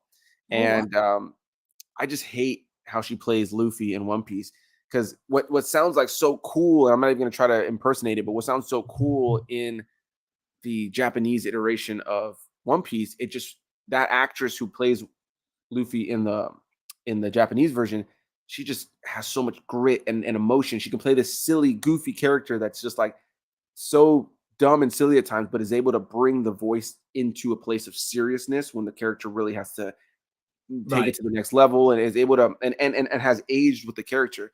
Whereas with the American voice actress, she just goes, "I'm gonna be king of the pirates." I'm just like, dude, I can't. I just can't. I can't listen to this guy for fucking 1,000 episodes. Like, I just can't. Like, it just the voice Right. actors just for me more often than not in American versions or dubs, they just don't capture the essence of what the show should feel like or sound like. And that's just Right. my opinion. And the way I look at it is like when people are always like, well, some people just, like want to listen to it in their original language, which is fine. But like I was thinking like Star Wars, for instance, right? I watched Star Wars with my grandma in Spanish a good few years ago. I watched all of them, and it was fun. It was fun for me. It was fun for her. She's not really quick at reading, so subtitles wasn't an option because she's older. And then watching it in English was she was never going to capture anything that was going on. So we watched it in Spanish. It was silly and fun for her. She's an older woman. It was kind of like a whatever thing.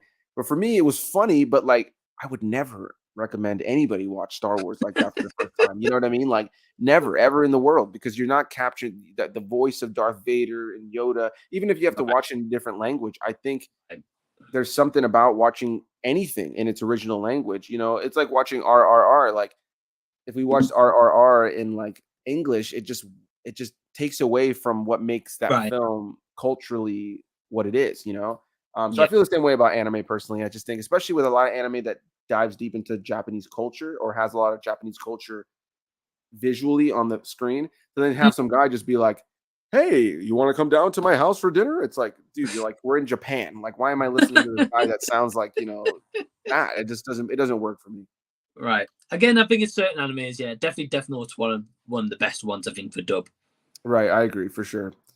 Tim coming in here saying, I agree with Z. Love the soundtrack to Your Name so much. It's awesome, but personally, I love the soundtrack for Weathering with You more. I'm not familiar with that one personally. It's Makoto Shinkai's kind of next movie after Your Name. Gotcha. Your Name's far superior movie. I don't know. I've never really focused the soundtrack of that movie. I mean, I've got it. Hold on. I've got them both on like 4K and like collect. Oh, like, nice. The collected editions. That is clean. Right. So I need to watch this one again. It's been a while. That's nice, dude. Those are really, really nice for sure. Thanks, man. Let's see here. Ryan, you have a country. Mike, do you have a country artist that you would love to see live? Perez, which metal band would you love to see live? So I've seen a lot of the bands I've really wanted to see live. I would say recently the one I'm clamoring to see most is my favorite band, which is Avenged Sevenfold. They've been off the road for a while, working on their record. I'm dying for them to come back. Just within the last few months, I've gotten to see some really great shows. I got to see Slipknot a good few months ago, and they played with Killswitch Engage. Who else did they play with? I'm having a brain fart. Who else they played with? But I also saw somewhat recently bands like Dance Gavin Dance. I saw Sleeping with Sirens. Not all of these are metal, but they have metal elements. I saw Coheed and Cambria not too long ago with Alkaline Trio. And yeah, just like some local bands as well. But yeah, overall, like, I mean, as far as like a metal band, I would love to see that maybe I've never seen. I've never seen any of the big four, which is a shame. I think, I've never seen Metallica or Megadeth or a lot of the classics that I would love to see. I've never seen Iron Maiden, but I have seen Slayer. Actually, so that's a lie. I have seen Slayer. I saw Slayer. I've seen Motorhead back when Lemmy was still alive. So there's a lot of bands I have seen. And bands like Avenged Sevenfold I have seen before multiple times. Same with Slipknot, who I mentioned earlier. But yeah, there's definitely some of those bands that I haven't seen in a while that I'd like to see again. Get you. What about you, man? It's a good choice. I mean, yeah, because whenever we're talking, you're always like, "Oh, I'm going to this concert in a couple of weeks' time and stuff." Right. Yeah, I don't think I have like a country artist where I'm like clamoring to go see them. But the cool thing is, like, some of the suggestions we mentioned before, like Lady A, Thomas Rhett, Jordan Davis, and stuff. Next year in the UK, they're actually doing a country music festival, and all those artists are going to be there. So I'm definitely going to get tickets, and I'll get to see Lady A as well. They've definitely been one on my radar for a long while. Nice, man. Nice. If you ever do, let me know for sure. Will do, brother. Mr. Blue, Thor: Love and Thunder. I thought the movie Christian Bale, I thought was the movie savior, which I do agree. Yeah. Thor was an unintentional comedy. Bale brought the intense back to in Thor. Yeah, I think that I like the movie. Like I was joking about it earlier with Dave, but I enjoyed the film, but I definitely think it could have been way better. And the more I've thought on it, like just like overall, it's just kind of like it feels like, unfortunately, what I thought was going to be one of the best movies of the year, it just feels like another movie in the year. That's the best way. Right. I agree. Yeah, Christian Bale. Speaking of which, Dave, my score for Thor: Love and Thunder is based on technical things. A rewatch of Sweeney might be the same, but nothing can save horrible songs, horrible singing voices, looking at you, Depp.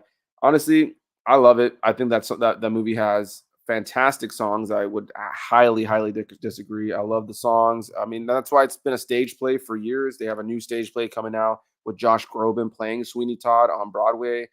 I think that just speaks to to the way people connect to the story and connect Mm, to the songs of Sweeney Todd. So yeah, I definitely disagree on that, but that's all right, man. That's all good. He says here, fake looking gore and main character that is wholly unlikable. Yeah, that's one of those things I know I've talked to Dave about before. Like you struggle with movies where the main character is unlikable. That's why you kind of struggle with gangster films. I don't give a shit, honestly, if the main character is a piece of shit. Like, I just want to see an interesting story unfold. Whether I can relate to that character or not doesn't really matter to me. Like, I'm not going to become a serial killing barber, you know what I mean, with a revenge story. It's just not who's going to sing, to his blades and shit. right. I'm not going to become that, but like, or nor can I kind of relate to it. But I think for me, as long as there's a good performance at the core of it, and it's a Tim Burton movie, so it's kind of wacky and weird. You know what I mean? Like there are kind of like surreal moments in the movie, times where there's whole musical numbers in a character's head. You know what I mean? So like it kind of Right. breaks the laws of physics and stuff. So I like that. I like musicals that are weird like that. Kind of like that scene in Mm, La La Land where they're like dancing in the at that science museum and they start like dancing in the sky, like they kind of take off. Like obviously that didn't happen in the movie, but it was kind of like this moment of right. them being so caught up in the emotion that they're like flying off. I like stuff like that. Me too. Mr. Blue, this always confuses me. We see Tim Burton's name on Nightmare Before Christmas, yet it was directed by Henry Selick. What part did Tim Burton play in Nightmare? So he wrote the short story that it was based on, that he wrote for Disney. They were going to make a short film on it, but it ended up not happening. So then Okay. years later, he was already working on other films, but they wanted to still use his story to make a feature-length film. So technically, the story structure is his. Right. So he helped with the story and the characters, the creation of the characters, and he helped on a production side of things, but he did not direct the film. But so it's called Tim Burton's The Nightmare Before Christmas, the same way that the Dracula film from the 90s is called Bram Stoker's Dracula, based on the original novel that Bram Stoker wrote, but obviously Bram Stoker did not write or direct the film itself. Cool. I did not know that. Let's see. Cinematic. Every Wick movie has made more money than its predecessor, so there will Yeah. be more to come. Right, right. Chances are there's going to be, I think it's one of those things where, um, Mm. and I think it's, God, sorry about that. Fucking allergies are killing me. Speaking of which, we are going to be wrapping things up fairly soon too. Got some things to take care of. I'm sure Mike has some things to do. He's been live streaming for the last 5 hours, pretty much. And so I just do want to let you guys know that at some point soon we will be coming to an end. But yeah, we're definitely going to be getting more John Wick stuff. Interpreting the Stars says John Wick 2 is the best. I think it's a great follow up. What do you think? Yeah, good follow, but first one's my favorite. Yeah, easily. Sweet, sweet. Cinematic, have you seen One Piece film Red yet? No, I haven't. I know Mike hasn't because he actually messaged me going, "Hey man, could I watch this without watching any of the show?" And I'm like, "No, not even a little bit, bro. Don't be crazy." I Yeah. haven't seen the film yet. I was gonna see it in theaters, but unfortunately, money's been kind of tight lately. So I already have AMC A list, and I was going to the theater, and then one film Red was actually not included in A list, so I would have had to pay an extra ticket cost. I just didn't want to have to do that right now. I know it'll be on Crunchyroll and Funimation soon enough, so I'm looking forward to Right. checking it out when it hits that. Um, Cinematic says Star Wars in Spanish. Did it sound like a Telemundo novela? Yeah, absolutely. I Mm. just always think of like freaking Vader. Yo soy tu padre. Like stuff like that was fantastic. Or there's a scene in Revenge of the Sith when obviously that iconic scene where Anakin is choking out Padme, or Vader is choking out Padme, I should say, and she what's it called, like she's like talking to him, she's like, Anakin, I love you, this, that, and the other, and then he sees she's like, come back, come with me, all that stuff, and then he sees Obi-Wan on the ship standing there, and then she looks at him, and in the movie he goes, you liar, you're with him. You brought him here to kill me. But in Spanish, it's like, Traitora! It's just so dramatic. And it's just like, you can't help but laugh when you're watching it. But then I'm watching it with my grandma, and she's just sitting there, and she's just like, oh. And I'm just like, I'm glad that she's invested in it, while I'm over here thinking she never will know how, I think, well this scene plays out normally. You know what I mean? Like Right. in English. Right. Um, we got Dave saying that I need to do more fully Spanish movie reviews. So I speak a good, more vibe of Spanglish, I should say. I can speak Spanish and I can get through a conversation with like a guest at work or something. But honestly, if I tried to do a review of it, it would be a travesty. And any actual Spanish speaking individual like Cinematic Tendency, who does do full Spanish reviews, Yeah, he would probably look at this and be like, "What is this ass clown trying to do here?"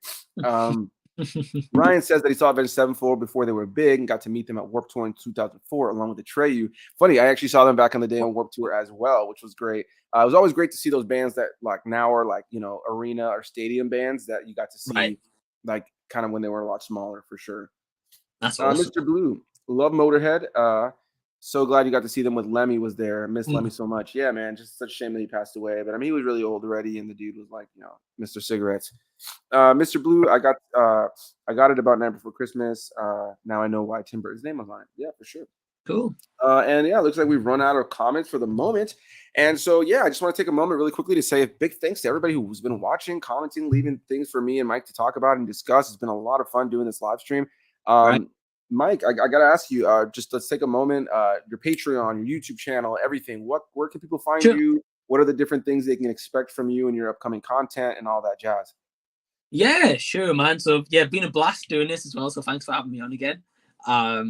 Yeah, in terms of YouTube coming up, so I just dropped my review for Black Panther Wakanda Forever last night. Kind of not going to be uploading today or tomorrow. I don't think I'm going to be uploading Monday. Shutter screen called Slashback, I believe it's called. Which I think you've got a screener for and Ryan's got one as well, I think. I did, yeah.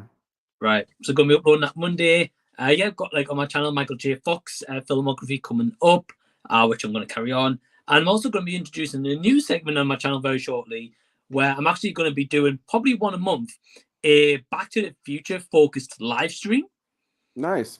So whether that's like top 10 favorite movie scenes throughout the trilogy, or top 10 favorite songs or characters, just something Back to the Future themed, I'm going to try to do once a month. Nice. Just because I miss doing that kind of content. That's my favorite content to make, but I don't make enough of it. Right.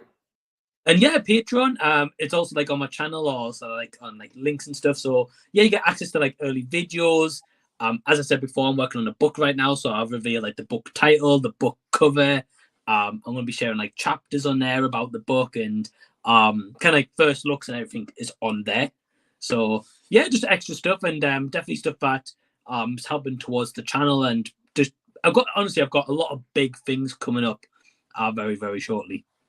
Awesome, man. Awesome, dude. It's again, like I said at the start of this, for anybody who's watching now in the latter half, I was giving a lot of praise to Mike for just like how much his channel's grown and the community he's continually building and all the different faces he brings to his channel and different things like that. And yeah, man, it's really great to see the amount of hard work you put into your channel and the amount of how it's paid off, So good on you, man. I'll be looking forward to all of that.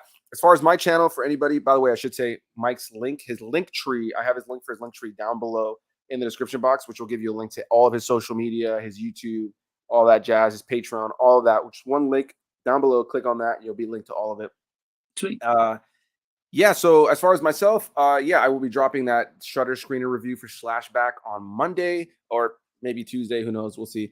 I also just recently did my rewatch of Stitch the movie, which is the Lilo and Stitch movie that leads into the animated show that they have on Disney Channel that will come after. I'm doing that with Blacktastic Media, so look forward to what I'm assuming is going to be a pretty funny review.